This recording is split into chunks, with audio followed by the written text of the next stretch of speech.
السلام علیکم ورحمۃ اللہ وبرکاتہ۔ بسم اللہ الرحمن الرحیم۔ الحمد للہ نحمده ونستعینه ونستغفره ونؤمن به ونتوکل علیہ ونعوذ باللہ من شرور انفسنا ومن سیئات اعمالنا من يهده الله فلا مضل له ومن يضلل فلا هادی له ونشهد ان لا الہ الا اللہ وحده لا شریک له ونشهد أن سيدنا وحبيبنا ونبينا مولانا محمدا عبده ورسوله صلى الله تبارك وتعالى عليه وسلم أما بعد فأعوذ بالله من الشيطان الرجيم بسم الله الرحمن الرحيم فلله الحمد رب السماوات ورب الأرض رب العالمين وله الكبرياء في السماوات والأرض وهو العزيز الحكيم وقال الله سبحانه وتعالى فسبحان الله حين تمسون وحين تصبحون وله الحمد في السماوات والأرض وعشيا وحين تظهرون صدق الله العظيم وقال النبي صلى الله عليه وسلم أحب الكلام إلى الله أربع سبحان الله والحمد لله ولا إله إلا الله والله أكبر وقال النبي صلى الله عليه وسلم أفضل الذكر لا إله إلا الله وَأَفْضَلُ الدُّعَاءِ الْحَمْدُ لِلَّهِ او كما قال علیہ الصلاۃ والسلام۔ قابل احترام بزرگ و دوستو، اللہ تبارک و تعالیٰ کو اپنی حمد، اپنی تعریف پسند ہے۔ قرآن پاک کے اندر اللہ تبارک و تعالیٰ نے اپنی تعریف کو بیان فرمایا، کیونکہ تعریف کا مستحق، تعریف کے لائق تو صرف اور صرف اللہ کی ذات ہے، اور جب کوئی بندہ اللہ کی تعریف اور اس کی حمد بیان کرتا ہے وہ بھی اللہ کو بہت محبوب ہے۔ حدیث پاک میں آتا ہے، رسول اللہ صلی اللہ علیہ وسلم نے فرمایا، سبحان اللہ تملأ المیزان، ایک مرتبہ اگر کوئی سبحان اللہ کہے، میزان عمل، جس میں عمل تولا جاتا ہے، اللہ تبارک و تعالی نیکیوں سے اس کو بھر دیتے ہیں۔ سبحان اللہ والحمد للہ تملأان ما بین السماوات والارض، کوئی سبحان اللہ کہے، الحمدللہ کہے، آسمان اور زمین کے درمیان جو خلا ہے، جو جگہ ہے، اللہ تعالیٰ نیکیوں سے بھر دیتے ہیں۔ یہ حدیث پاک میں اس کے فضائل کو ہمیں بیان فرمایا۔ انسان اپنی زبان سے جتنی باتیں نکالتا ہے، جتنے کلمات اس کی زبان سے نکلتے ہیں، اس میں سب سے محبوب کلمہ، سب سے پسندیدہ کلمہ اللہ کے نزدیک فرمایا 4 ہے۔ اللہ کے رسول صلی اللہ علیہ وسلم ترغیب دے رہے ہیں کہ انسان اپنی زبان سے جتنی باتیں نکالتا ہے، جتنی چیزیں زبان سے کہتا ہے، اس میں احب الکلام، اللہ کے نزدیک سب سے پسندیدہ جملہ جو انسان اپنی زبان سے نکالے وہ 4 باتیں۔ ایک ہے سبحان اللہ، الحمدللہ، لا الہ الا اللہ، اللہ اکبر۔ قرآن پاک یہ سارا مضمون ہے، قرآن پاک کا یہ خلاصہ ہے۔ نماز کے اندر یہ باتیں ہیں، قرآن پاک کے اندر یہ باتیں ہیں۔ اس میں اللہ کی تسبیح ہے، اللہ کی حمد ہے، اللہ کی بڑائی ہے۔ تسبیح کے معنی ہیں اللہ تعالیٰ کی پاکی کو بیان کرنا۔ سبحان اللہ کہتے ہیں اللہ پاک ہے۔ پاکی کے لیے عربی میں بہت سے الفاظ ہیں۔ ایک لفظ ہے طہارت، آپ نے سنا ہوگا طہارت کے معنی پاکی کے آتے ہیں، لیکن یہ طہارت اور تسبیح میں زمین و آسمان کا فرق ہے۔ تسبیح صرف اور صرف اللہ کے لیے خاص ہے، یہ جملہ کسی اور کے لیے نہیں بول سکتے۔ ایک آدمی بہت پاک صاف ہے، آپ کے کپڑے بہت پاک ہیں، آپ کا جسم پاک ہے نا، اس کے لیے عربی میں دوسرا لفظ ہے۔ لیکن کوئی کہے اللہ پاک ہے، ہر عیب سے پاک ہے، ہر کمی سے پاک ہے، ہر نقص سے پاک ہے، اس کے لیے طہارت کا لفظ نہیں، اس کے لیے تسبیح کا لفظ ہے، اور یہ صرف اللہ کے لیے ہی بولا جاتا ہے۔ اسی لیے حدیث میں آتا ہے یہ جملہ اللہ کو بہت پسند ہے کہ بندہ کہے سبحان اللہ، سبحان اللہ۔ کتنی روایتیں ہیں، نبی کریم صلی اللہ علیہ وسلم نے ہمیں اس بات کی ترغیب دی، ہمارا مزاج بنایا کہ ہم اپنی زبان کو اللہ کی تعریف سے تر و تازہ رکھیں، اللہ کی حمد سے تر و تازہ رکھیں۔ کیونکہ اللہ کو تعریف پسند ہے. جب کوئی بندہ کہتا ہے الحمدللہ رب العالمین، ہر قسم کی تعریف اللہ کے لیے ہے، تو اللہ تبارک و تعالی خوش ہو کر کہتے ہیں حمیدنی عبدی، میرے بندے نے میری حمد بیان کی، میرے بندے نے میری تعریف بیان کی. حالانکہ اللہ تبارک و تعالی تو بڑا ہی ہے، آپ کی ذات وراء الورا ہے. اللہ کو ہماری تعریف، اللہ تعالی ہماری تعریف کے محتاج نہیں، اللہ تعالی ہماری تکبیر کے محتاج نہیں، اللہ تعالی ہماری تسبیح کے محتاج نہیں. جو کوئی تعریف کرے نہ کرے، کوئی اللہ کی بڑائی بیان کرے نہ کرے، کوئی اللہ کی پاکی بیان کرے نہ کرے، اللہ پاک ہیں، اللہ بڑے ہیں، اللہ تعریف کے لائق ہیں. تو سبحان سب سے پہلا جملہ. اللہ تعالیٰ بہت پاک، لا تأخذہ سنۃ ولا نوم، اللہ تعالیٰ اونگ سے پاک، نیند سے پاک. کیونکہ آدمی میں اونگ اور نیند آتی ہے تھکن سے. جب آدمی تھکتا ہے تو اونگتا ہے، جب آدمی تھکتا ہے تو نیند آتی ہے. تو اللہ تعالیٰ تھکن سے پاک ہے. لا تأخذہ سنۃ ولا نوم، نیند اور اونگ اس تک چھو نہیں سکتی. لا یضل ربی ولا ینسا، اللہ تعالیٰ بھولتے نہیں، اللہ تعالیٰ بھٹکتے نہیں. کیونکہ بھولنا یہ کمزوری کی علامت ہے، اور اللہ تعالیٰ کمزوری سے پاک ہے. اسی لیے کہتے ہیں نا سبحان اللہ. جب بندہ کہتا ہے اللہ پاک ہے، اللہ تعالیٰ خوش ہو جاتے ہیں. فرمایا الحمدللہ، ہر قسم کی تعریف اللہ کے لیے ہے، ہر قسم کی حمد اللہ کے لیے. اس لیے کہ کسی انسان کے اندر بھی کوئی بھی چیز ہے، کوئی بھی خوبی ہے، وہ اس کی ذاتی نہیں ہے، وہ اس کی ذاتی نہیں ہے بلکہ اللہ کی دی ہوئی ہے. اس کو کہتے ہیں عطائی، اللہ کی طرف سے عطا کیا ہوا. ایک آدمی بہت ماشاءاللہ بہت ہی خوبصورت ہے، کیا مطلب ہے؟ اس کا حسن، اس کا جمال اس کا ذاتی نہیں، اللہ کا دیا ہوا ہے. ایک آدمی بہت علم والا ہے، اس کا علم اس کا ذاتی نہیں ہے، اللہ کا دیا ہوا ہے. ایک آدمی بہت طاقت والا ہے، اس کی طاقت اس کی ذاتی نہیں، اللہ کی دی ہوئی ہے. ان القوت للہ جمیعا، قوت تو اللہ کے لیے ہے. جب چاہے اللہ لے سکتے ہیں، جب چاہے اللہ دے سکتے ہیں. تو کسی چیز کی تعریف کرنا اصل میں بنانے والے کی تعریف ہے. کسی چیز کی تعریف بنانے والے کی تعریف ہے. کوئی عمارت کو دیکھیں، کیا بہترین عمارت ہے، اس کے بنانے والے کی تعریف ہے. ایک آدمی کسی کھانے کی تعریف کر رہا ہے، کھانا مقصد نہیں، بنانے والے کی تعریف ہے. تو کسی بھی چیز کی تعریف. ایک بہت بڑے ایک حکیم گزرے ہیں، حضرت لقمان حکیم. کسی نے ان سے کہا ما اقبح وجہک، آپ کا چہرہ کتنا یعنی خراب ہے، کتنا بدصورت ہے. کیونکہ حضرت لقمان سوچیں کتنا بڑا مقام ہے، قرآن پاک کے اندر پوری ان کی ایک نام کی ایک صورت ہے. لیکن تھے وہ حبشے، رنگ ان کا کالا تھا، ہونٹ ان کے موٹے تھے. کسی نے کہا ما اقبح وجہک، آپ کا چہرہ کیسے برا ہے. تو حضرت لقمان حکیم نے ایک جملہ کہا اتعیب بہذا او النقش او النقاش، تمہیں پرابلم کس سے ہے، بنی ہوئی چیز سے ہے یا بنانے والے سے؟ تم کس پر بات کر رہے ہو، انگلی کس پہ اٹھا رہے ہو؟ یعنی آدمی کسی کے بارے میں کہتا ہے تو ایسا ہے تو ایسا ہے، وہ اس کے بارے میں نہیں، بنانے والے پہ انگلی اٹھا رہا ہے. اللہ تبارک و تعالیٰ تو الذی احسن کل شیء خلق وصورکم فاحسن صورکم، اللہ کی ذات ایسی ہے جس نے ہر چیز کو اچھا بنایا، ہر چیز اچھی ہے.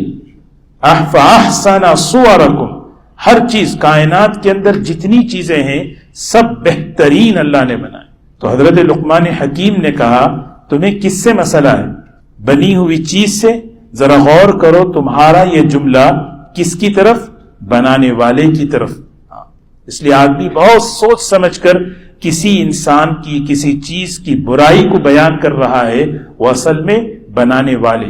فرمایا اگر تم میرے ہونٹ بڑے موٹے موٹے دیکھ رہے ہو، اب دیکھتے نہیں اللہ تبارک و تعالی ان ہونٹوں کے درمیان سے کیسی حکمت کی باتیں جاری کر رہا ہے.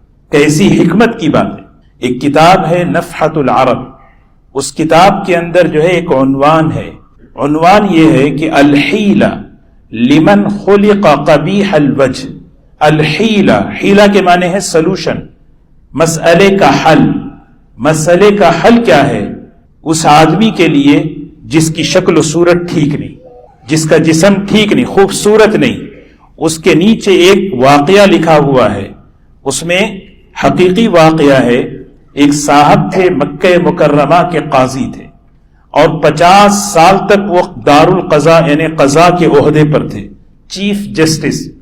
کسی نے ان سے پوچھا کہ آپ دیکھنے میں تو ایسے ہیں لیکن اس مقام تک کیسے پہنچے؟ انہوں نے ایک جملہ کہا، بات اصل میں یہ ہے کہ جب میں چھوٹا تھا تو میری شکل کی وجہ سے بچے، میرے جو دوست تھے، وہ مجھے الگ کر دیتے تھے، جس سے میرا دل بہت ٹوٹتا تھا.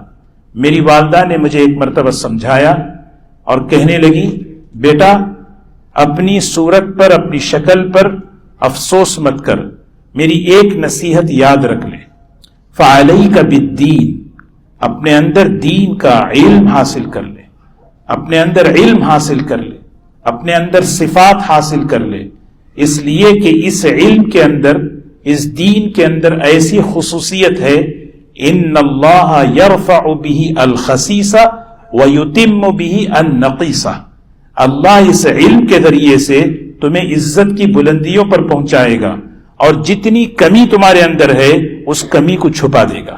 تو میں اپنی ماں کی بات کو پلے باندھ لیا اور میں نے علم اور صفات پر محنت کر کے اپنی زندگی میں اس کو لانا شروع کر دیا. اللہ نے مجھے یہاں پہنچایا.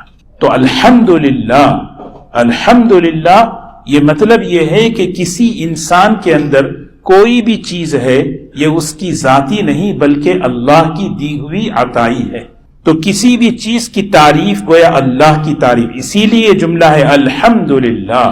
کوئی تعریف کرے نہ کرے، کوئی کہے نہ کہے، اللہ تبارک و تعالی ہر قسم کی تعریف کے لائق. اللہ کو یہ جملہ پسند. قرآن پورا اللہ کی تعریف سے بھرا ہوا. نبی کریم صلی اللہ علیہ وسلم اللہ کی تعریف بیان کرتے ہیں، اللہ کی حمد بیان کرتے ہیں. کیسے کیسے جملوں سے، اللہم انت احق من عبد، اللہم انت احق من نصر، اللہم انت احق. اے اللہ، عبادت کے لائق تو تیری ہی ذات ہے، مدد مانگنے کے لائق تو تیری ہی ذات ہے. اجود من سئل، بہترین عطا کرنے والی ذات تیری ہے. وأوسع من اعطا، دینے والوں میں سب سے زیادہ وسیع جس کے خزانے ہیں وہ تیرے ہی ہیں. الملک لا شریک لک، الفرد لا ند لک، تو اکیلا ہے، تنے تنہا ہے، تیرے ساتھ کوئی شریک نہیں. تو اللہ تبارک و تعالیٰ کو اپنی حمد، اپنی تعریف پسند. قرآن پاک کی آیتیں ہیں، آپ دیکھیں سورہ غالباً سورہ قصص کی، سورہ قل الحمد للہ وسلام علی عبادہ الذین اصطفیٰ.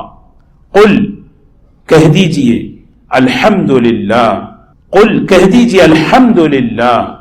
اور پھر دوسرا جملہ وسلام علی عبادہ الذین اصطفیٰ، سلامتی ہو ان اللہ کے بندوں پر جو اللہ کے منتخب ہیں، کیونکہ انہوں نے ہی اللہ کا تعارف کرایا. اگر نبی اللہ کا تعارف نہ کراتے تو کون پہچانتا کہ اللہ کون ہے، وہ کیسے کمالات والا، کیسے خوبیوں والا. اس لیے سلامتی ہو ان شخصیتوں پر. ایک سوال قائم کر رہے ہیں، اللہ خیر اما یشرکون، کہ اللہ بہتر نہیں ہے ان چیزوں سے جن کے ساتھ تم شرک کر رہے ہو. پھر آگے پورا رکوع اللہ کی تعریف سے بھرا ہوا. امن خلق السماوات والارض وانزل لكم من السماء ماء فانبتنا به حدائق ذات بهجة ما كان لكم ان تنبتوا شجرها أإله مع الله. سوال قائم کر کے بار بار پوچھ رہے ہیں اللہ تبارک و تعالی، یہ آسمان و زمین کس نے پیدا کیے؟ زمین کو کس نے قرار بخشا؟ بیٹھے ہوئے ہیں. زمین کیسے بالکل جمی ہوئی ہے، اور ان زمینوں کے درمیان کیسے اللہ نے نہریں جاری کر دی. بہترین قسم کے لیک ہیں، بہترین قسم کے ندیاں ہیں. بہترین، اور اس زمین کو جمانے کے لیے پہاڑوں کو جمع کر دیا، کیا اللہ کے علاوہ کوئی اور ہے؟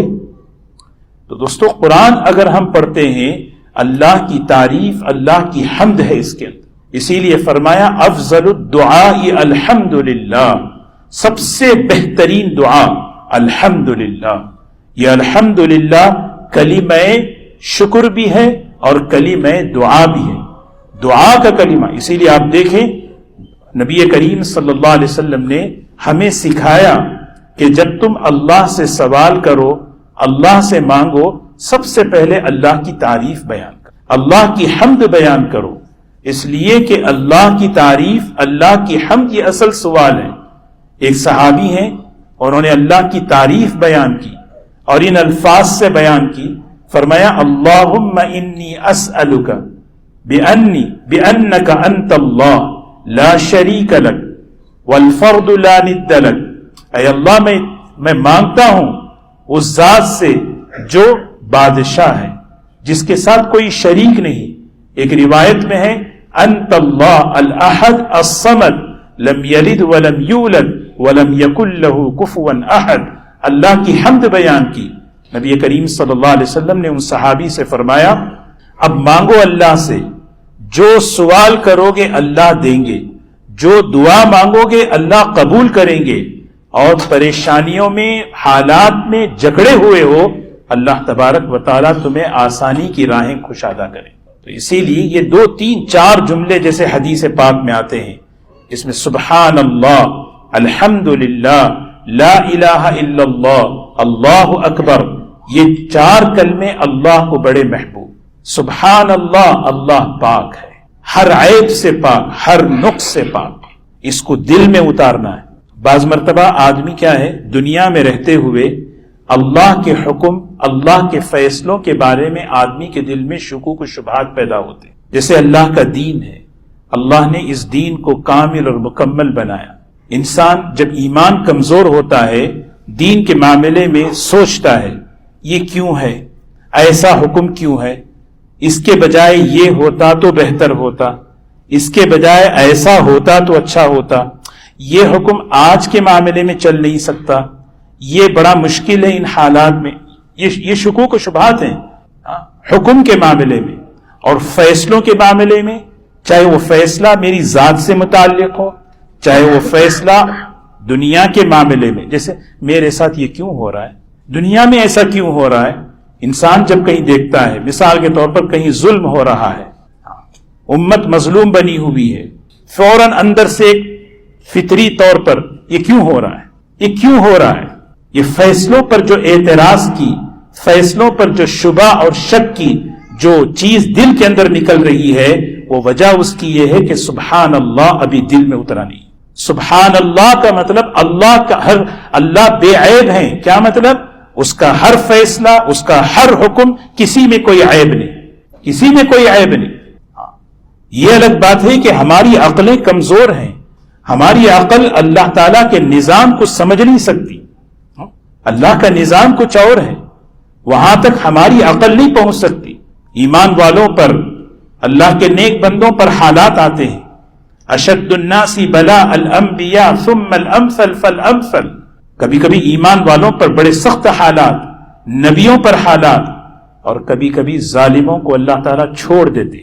وَأُمْلِي لَهُمْ إِنَّ كَيْدِي مَتِينٌ، خوب ترقی کرو اور پھولو اور بڑھو، کوئی پکڑنے والا نہیں۔ نظر یہی آ رہا ہے یہ کیوں ہو رہا ہے، اللہ کا جو نظام اس کائنات کے اندر چل رہا ہے اس کو عقل سے سمجھ نہیں سکتے۔ سبحان اللہ، یہ جو ہو رہا ہے دنیا میں یہ ہر قسم کے عیب سے پاک ہے، اس میں کوئی کسی قسم کا کوئی شک۔ اچھا میرے ساتھ یہ کیوں ہو گیا، میرے ساتھ میں نے کیا ایک آدمی کا، سبحان اللہ، سبحان اللہ، یہ اللہ کے فیصلے ہیں۔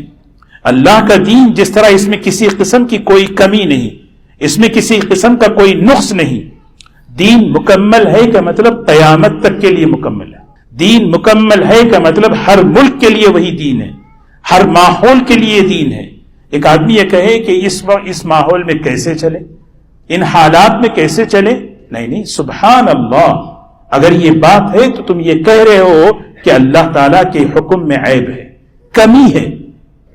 اسی لیے یہ بلا وجہ نہیں ہے جو فرمایا سبحان اللہ میزان کو بھر دیتا ہے. کیا مطلب ہے؟ نیکیوں کے میزان کو بھر دیتا ہے. اس تصور کے ساتھ، اس استحضار کے ساتھ بندہ یہ کلمہ پڑھے، اس کی دنیا جو ہے جنت کا نمونہ بن جاتی ہے. حضرت فاطمہ رضی اللہ تعالی عنہا آئی تھی نبی کریم صلی اللہ علیہ وسلم کے پاس اپنی تھکاوٹ، اپنے گھر کے کام و کاج کی شکایت کرتے ہوئے کہ بہت تھک جاتی ہوں، میرے لیے کوئی مسئلے کا حل ڈھونڈیں. آپ نے حضرت فاطمہ رضی اللہ تعالی عنہا سے یہی بات فرمائی، جب تم جاؤ سونے کے لیے تو سبحان اللہ 33 مرتبہ، الحمدللہ 33 مرتبہ، اللہ اکبر 33 مرتبہ. اس کے پیچھے حکمت سوچیں کہ کیا ایک آدمی دل کی گہرائی سے کہے میرے ساتھ جو کچھ ہو رہا ہے اللہ تبارک و تعالیٰ کے فیصلوں سے ہو رہا ہے، اللہ کے فیصلوں میں کوئی عیب نہیں، اللہ کے فیصلوں میں کوئی کمی نہیں، اللہ کے فیصلوں میں کوئی نقص نہیں. یہ سبحان اللہ جب دل میں اترتا ہے بندہ یہ فوراً اطمینان سے، اور صرف یہی نہیں، الحمدللہ الحمدللہ، ہر قسم کی تعریف اللہ کے لیے، ہر قسم کی خوبی اللہ کے لیے. میرے پاس جو کچھ ہے اس کے تعریف کا مستحق اللہ. میرا، یہ دو بڑے خطرناک جملے ہیں، میں اور میرا. یہ دو بڑے خطرناک جملے ہیں، میں اور میرا. جس انسان کی زندگی میں یا جس گھر کے اندر یا جس ماحول میں یہ دو چیزیں آتی ہیں وہ برباد ہو جائے، فساد کی طرف جاتی ہے. میں، اس کا علاج کیا ہے؟ میں نہیں ہوں، الحمدللہ میرا نہیں ہے، سبحان اللہ. اللہ تبارک و تعالی ہر عیب سے پاک، ہر نقص سے پاک. اسی لیے حدیث میں فرمایا یہ دو کلمے اتنے، حضرت نوح علیہ السلام انتقال کا وقت آیا تو سوچے 950 سال جس پیغمبر نے دعوت دی ہو، اپنے بچوں کو موت کے وقت جمع کر کے 4 باتیں کہیں. اپنے بچوں سے کہا بچوں میں پوری زندگی کا خلاصہ میں 4 باتیں تمہیں کہتا ہوں، اس کو یاد رکھنا. فرمایا 2 باتیں ہیں اسے ہمیشہ مضبوطی سے پکڑ کر رکھنا، اور 2 باتیں ہیں اس سے ہمیشہ اپنے کو بچانا. فرمایا 2 باتیں ہیں جس میں تباہی و بربادی ہے، شرک سے اپنے آپ کو بچاؤ، اور فرمایا تکبر سے اپنے آپ کو بچاؤ. اور 2 باتیں ہیں جس کو مضبوطی کے ساتھ اس پر جمے رہنا. سوچیں ایک پیغمبر، ایک نبی 950 سال کی محنت کے بعد اپنی نسل کو، اپنی اولاد کو جو نصیحت و وصیت کر رہے ہیں کتنی جامع. فرمایا بیٹا، فرمایا 2 باتیں ہیں، لا الہ الا اللہ، اس کو مضبوطی سے پکڑ کر رکھنا، اور فرمایا سبحان اللہ وبحمدہ سبحان اللہ العظیم، اس کو پڑھتے رہنا. صرف زبان نہیں، پڑھتے رہنے سے بھی ثواب ملے گا، لیکن اس استحضار کے ساتھ، اس تصور کے ساتھ. اور پھر آگے فرمایا یہ کلمہ اتنا طاقتور ہے، پوری کائنات کے اندر جتنی مخلوقات ہیں ان مخلوقات کو اللہ اس کلمے سے رزق دے رہے ہیں، اس کلمے سے رزق اللہ دے رہے ہیں. سبحان اللہ والحمدللہ، اللہ کی ذات پاک ہے، ہر عیب سے پاک ہے. فسبحان اللہ حین تمسون، شام ہو رہی ہے، شام ہوتی ہے، دن بدلتا ہے، رات آتی ہے، حالت میں تغیری ہے، حالات کا بدلنا مخلوق کی صفت ہے. فسبحان اللہ، اللہ کی ذات عیب، اس عیب سے پاک ہے. اللہ کی ذات میں کوئی تغیر نہیں، اللہ کی ذات میں کوئی تبدیلی نہیں. اور صرف اتنا نہیں، الحمدللہ کہ ہر قسم کی. اسی لیے جو ہے آدمی اپنی زبان پر اس کا مزاج بنائے. سیدنا نوح علیہ السلام جن کی تعریف قرآن پاک میں اللہ نے فرمائی انہ کان عبدا شکورا، انہ کان عبدا شکورا، یہ عبد شکور تھے، شکر گزار بندے تھے. اس کی تفسیر میں مفسرین نے لکھا ہے اللہ نے ان کو اتنا بڑا مقام عبد شکور کیوں کہا؟ فرمایا ہر اللہ کی نعمت پر شکر ادا کرتے تھے. کھانے پر شکریہ، پانی ملنے پر اللہ کا شکر، اللہ کی ہر نعمت کو استعمال کر رہے ہیں اور شکر کر رہے ہیں. اور حضور اکرم صلی اللہ علیہ وسلم نے ہمیں دعا سکھائی، رب اجعلنی لک شکارا لک ذکارا، اے اللہ مجھے بہت زیادہ شکر کرنے والا بنا، تیری حمد بیان کرنے والا، تجھے یاد رکھنے والا، کیونکہ اسی کے ذریعے سے تیری اطاعت اور فرمانبرداری. جب بندہ اللہ کی حمد و تعریف بیان کرتا ہے، اللہ تبارک و تعالیٰ کی محبت اس کے دل میں پیدا ہوتی ہے، پھر آدمی اس کی نافرمانی سے بچتا ہے، تعلق اللہ کا بنتا ہے. اللہ تبارک و تعالیٰ ہمیں اللہ کی تعریف اور اس کی حمد بیان کرنے والا بنائے. ایک حدیث عرض کر کے اپنی بات ختم کروں. قیامت کے دن اولین اور آخرین میں سے سب جمع ہوں گے. حدیث میں فرمایا اول من یدعا الى یوم القیامہ الذین یحمدون فی السراء والضراء.